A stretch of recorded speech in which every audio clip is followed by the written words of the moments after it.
Hello అండి. ఒక మంచి నీతి కథను చెప్పుకుందాం.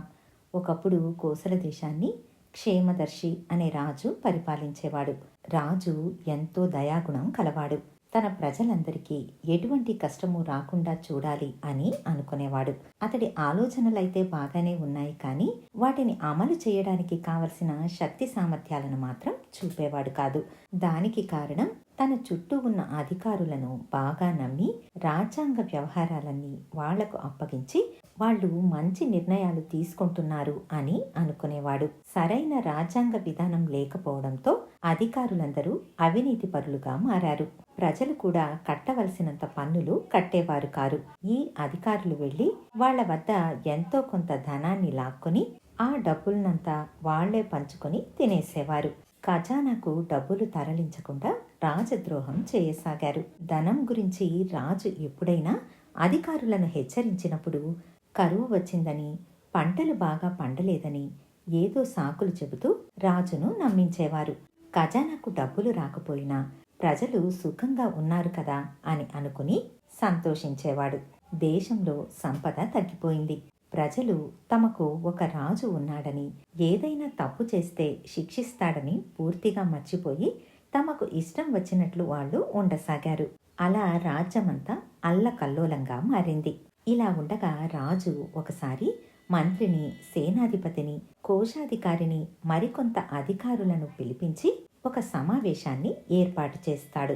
మంత్రిని ఉద్దేశించి, మంత్రి, మన రాజ్యం ఎలా నడుస్తోంది అని అడుగుతాడు. అప్పుడు మంత్రి ఏమాత్రం జంకకుండా మహారాజుకు నమస్కరించి, ప్రభు, మీరు ఎందుకిలా విచారిస్తున్నారో అర్థం కావడం లేదు. మన రాజ్యంలో ప్రజలందరూ ఎంతో సంతోషంగా ఉన్నారు. మీ మంచితనాన్ని, మీ దయాగుణాన్ని ఎప్పుడూ కొనియాడుతూ ఉంటారు. ఈ విషయంలో మీరు ఎటువంటి దిగులు పడనవసరం లేదు. ఆ విషయాలన్నీ నేను చూసుకుంటాను అని అంటాడు.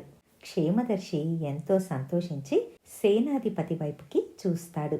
సేనాధిపతి రాజుకు నమస్కరించి, ప్రభు, మీ చల్లని పాలనలో ప్రజలందరూ చీకు చింత లేకుండా హాయిగా ఉన్నారు. శత్రురాజ్యాలకు మన వైపు కన్నెత్తి చూసే అంత ధైర్యం కూడా లేదు. సరిహద్దులని కట్టుదిట్టం చేశాం. సైన్యాలకు శిక్షణ ఇస్తున్నాను. మీ దయ వల్ల, నా కృషి వల్ల అంతా సవ్యంగా ఉంది అని అంటాడు. రాజు ఎంతో సంతోషించి కోశాధికారిని చూస్తాడు. కోశాధికారి అంతా బాగానే ఉంది ప్రభు అని చెబుతాడు. రాజు తృప్తిగా ఆ రోజు సమావేశాన్ని చాలిస్తాడు. ఆ రోజు రాత్రి మంత్రి, సైన్యాధిపతి ఇంకా కోశాధికారి ఒక రహస్యమైన సమావేశాన్ని ఏర్పాటు చేసుకుంటారు. ముందుగా మంత్రి, ఎప్పుడూ లేనిది ఈ రాజుకి రాజ్యం పైన అంత శ్రద్ధ పుట్టుకొచ్చిందేంటి? విషయం ఏమై ఉంటుంది అని అడుగుతాడు. అప్పుడు సైన్యాధిపతి, ఆ రాజుకి అంత తెలివితేటలు కూడా ఉన్నాయా?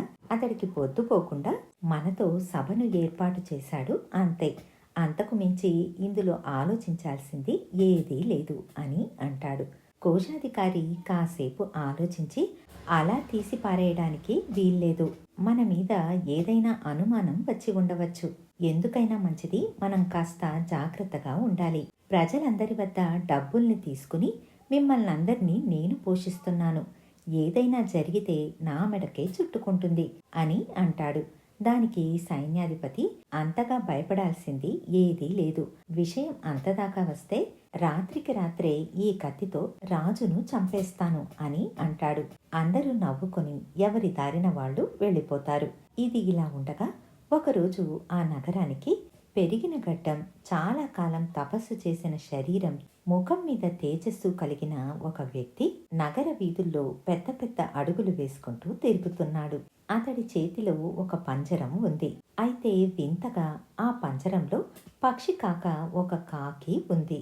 పంజరంలో కాకేంటి అంటూ కొంతమంది నవ్వుతూ, మరికొంతమంది అతన్ని చూసి గేలి చేస్తూ, ఇంకొంతమంది అతన్ని పిచ్చివాడు అని అనుకున్నారు. ఆ వ్యక్తి మాత్రం ఇదేమీ పట్టించుకోకుండా పంజరాన్ని పట్టుకుని అంతఃపురం వైపుకి వెళుతున్నాడు. జనం గుంపులు గుంపులుగా చేరారు. ఇంతలో గుంపులో నుంచి ఒక వ్యక్తి వచ్చి, అయ్యా, మీరు చూస్తే బాగా తపస్సు చేసిన వ్యక్తిలా ఉన్నారు. పంజరంలో కాకేంటి? మీ ప్రయాణం ఎక్కడికి అని అడుగుతాడు. దానికి ఆ వ్యక్తి బిగ్గరగా నవ్వి, నాకర్థమయ్యింది. మీకందరికీ ఇదొక వింతలాగా ఉంది కదూ! అయితే మీరనుకుంటున్నట్టు ఇది సామాన్యమైన కాకి కాదు. ఇది దేవతా కాకి. చాలా తెలివైనది. జరిగింది, జరుగుతున్నది, జరగబోయేది ఇట్టే పసిగట్టి చెబుతుంది. గొప్ప త్రికాలవేది. కావాలంటే మీలో ఎవరైనా ఒకరు దీనిని ఒక ప్రశ్నను అడిగి పరీక్షించవచ్చు అని అంటాడు. ఇంతలో ఒక వ్యక్తి ముందుకొచ్చి నేను ఒక ప్రశ్న అడుగుతాను అని అంటాడు. దానికా సాధువు తప్పకుండా అడగవచ్చు. అయితే దానికి ఒక షరతు ఉంది. మీలో ప్రశ్న అడగాలి అని అనుకుంటున్నవారు ఒక రత్నాన్ని దాని ముందు ఉంచి ప్రశ్నను అడగాలి. మరి మీరు సిద్ధమేనా అని అడుగుతాడు. ఇది విన్న వెంటనే ప్రజలందరూ ఒకరి ముఖం ఒకరు చూసుకోసాగారు. ఇంతలోనే జయగంట మోగింది. అంటే రాజు సభకు ఆసీనులు అయ్యారని అర్థం. అది వినిపించిన వెంటనే సాధువు నేను త్వరగా వెళ్ళి రాజును కలవాలి అని తొందరపడుతూ అక్కడి నుంచి వెళ్ళిపోతాడు. తరువాత రాజును కలుసుకొని, ప్రభు, నేను హిమాలయాల్లో చాలా సంవత్సరాల పాటు తపస్సు చేసి కొన్ని శక్తులను సాధించాను. ఆ శక్తులతో ఈ కాకిని సృష్టించాను అని అంటాడు. ఇది విన్న రాజు కాకికి శక్తులా? ఆశ్చర్యంగా ఉందే అని అంటాడు. అవును ప్రభు, ఇది త్రికాలవేది. జరిగింది, జరుగుతున్నది, జరగబోయేది చెబుతుంది. మీకెప్పుడైనా ఏదైనా సమస్య వచ్చినప్పుడు దీని ముందు ఒక రత్నాన్ని ఉంచితే ఆ సమస్య ఎలా వచ్చిందో, ఎవరి వల్ల వచ్చిందో, దానికి పరిష్కారం ఏంటో చెబుతుంది. ఇది మీ దగ్గరే ఉంచుకుని సమయం వచ్చినప్పుడు దీనిని పరీక్షించండి అని చెప్పి అక్కడి నుంచి వెంటనే వెళ్ళిపోతాడు. రాజు తనలో తాను నవ్వుకుని మంత్రిని పిలిచి, చూసారా మంత్రి గారు, కాకేంటి త్రికాలవేదేంటి? ఇది నమ్మేటట్లు ఉందా? అయినా ఒక సాధువు ఇచ్చాడు కాబట్టి దీనిని కాదనడం మంచిది కాదు. అందుకే మీరు ఈ కాకిని పంజరంతో సహా భద్రపరచండి అని చెబుతాడు. ఆ రోజు రాత్రి మంత్రి, సైన్యాధిపతి, కోశాధికారి రహస్యంగా కలుసుకొని పంజరం వద్దకు వెళతారు. ముగ్గురు ఒక్కొక్క వజ్రాన్ని కాకి ముందు ఉంచి తమ మనసులోని మాటను అడుగుతారు. ముందుగా మంత్రి రాజు క్షేమదర్శిని చంపేసి తాను ఎప్పటికైనా రాజు కాగలనా అని అడుగుతాడు. అటుపై సైన్యాధిపతి నేనెప్పటికైనా మంత్రిని కాగలనా అని, కోశాధికారి నా సంపద ఇంకా పెరుగుతుందా అని అడుగుతారు. అన్నిటికీ కాకి కావు కావుమని అరిచిందే కాని వారి ప్రశ్నలకు సమాధానం చెప్పలేదు. చాలాసార్లు అడిగి చూసి విసిగిపోయి చివరికి సైన్యాధ్యక్షుడు కాకిని ముక్కలు ముక్కలుగా చేసి చంపేస్తాడు. మరుసటి రోజు ఉదయం రాజు శివాలయానికి వెళ్ళినప్పుడు సాధువు అతన్ని రహస్యంగా కలుసుకుంటాడు. అతన్ని చూసి ఆశ్చర్యపోయిన రాజు మళ్ళీ వచ్చావేంటి అని అడుగుతాడు. దానికి ఆ సాధువు, ప్రభు క్షమించండి, రెండో కంటివాడికి తెలియకుండా మీకు కొన్ని విషయాలు చెప్పాలి.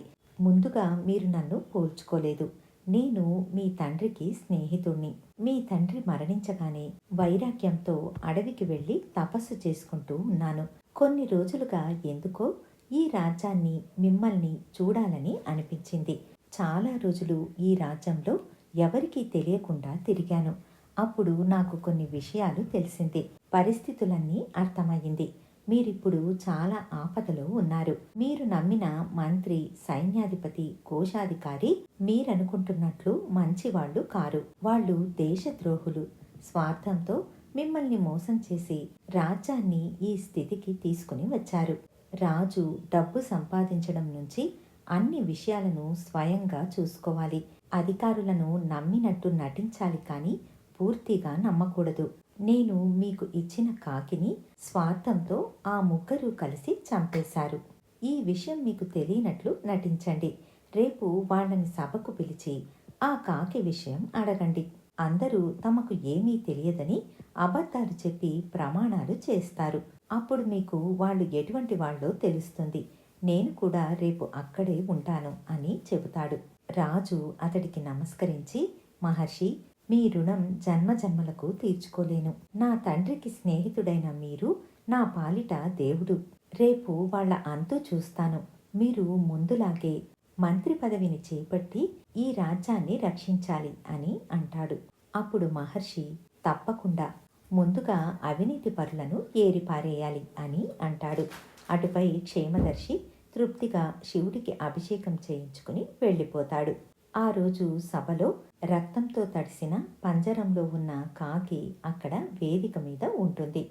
అధికారులు ముగ్గురు అక్కడే నిలబడి రాజు ఊహించినట్టుగానే ఆ కాకి చావడానికి తమకు ఎటువంటి సంబంధము లేదని చెప్తారు. ప్రమాణాలు కూడా చేస్తారు. రాజు వాళ్ళ మాటల్ని నమ్మినట్టు నటించి మంత్రి వద్దకు వెళ్ళి, నిజమే మంత్రి గారు, ఏదో పొరపాటు జరిగినట్టు ఉంది. పోతే పోనివ్వండి. ఈ కాకి వలన మనకు అపార్థాలు వద్దు. ఒక పని చేద్దాం. ఎంతైనా దేవతా కాకి కదా.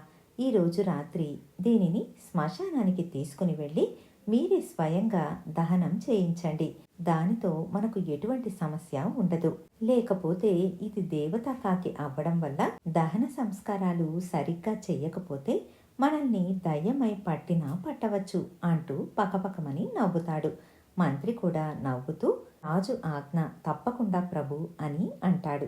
ఆ రోజు రాత్రి అన్నట్లుగానే మంత్రి ఒక గోయిని తవ్వించి పంజరంతో సహా కాకిని పూడ్చిపెట్టే పనిలో ఉన్నాడు. ఇంతలో కాకి కాళ్ల వద్ద ఒక తెల్ల కాగితం అటూ ఇటూ కొట్టుకుంటూ కనిపిస్తుంది.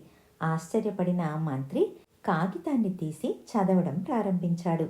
అందులో ఇవాళ రాత్రి సైన్యాధిపతి, కోశాధికారి కలిసి నిన్ను చంపబోతున్నారు, జాగ్రత్తగా ఉండు అని ఉంటుంది. అది చదివిన మంత్రికి ఒళ్ళు మండి కోపంతో అప్పటికప్పుడే గుర్రం మీద బయలుదేరి ఒళ్ళు మర్చి ఉన్న సేనాధిపతిని, కోశాధికారిని చంపేస్తాడు. వాళ్లను చంపి గుర్రం ఎక్కబోతూ ఉండగా ఇద్దరు సైనికులు మంత్రి వద్దకు వచ్చి, మంత్రిగారు క్షమించాలి, వీళ్లను హత్య చేసిన కారణంగా రాజాజ్ఞ మేరకు మిమ్మల్ని బంధిస్తున్నాం అంటూ చేతులకు సంకెళ్లు వేసి తీసుకుని వెళతారు.